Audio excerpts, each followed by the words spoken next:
Hi, this is a video I just want to make on the fly. I've just seen some videos which has prompted me to make this video. That makes sense. Excuse the lovely backdrop here, you see. Very martial arts. It's like an Aikido dojo, isn't it? It's a thing, man. This is one of these, it's not rocket science and I'm no expert, blah, blah.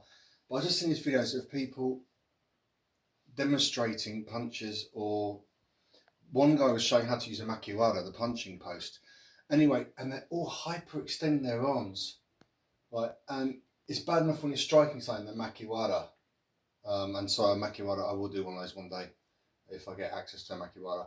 Anyway, but and when people, they show kata, and it's so, you know, it's so explosive and like and all this sort of thing, but they're massive overextending, and you are going to ruin your elbows. And it's, you know, tennis elbow, whatever they call it.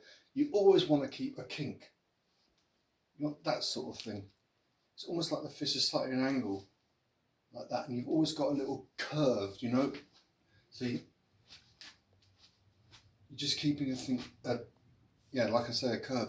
You never want to be like this. And see, I actually see people sort of doing kata like that, but just absolutely Muller's elbows. So always keep the kink.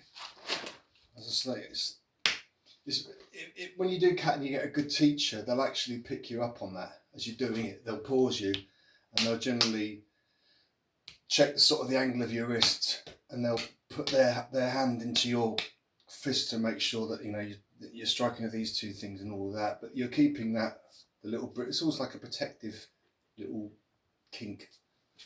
Kink is what I want, curve or something.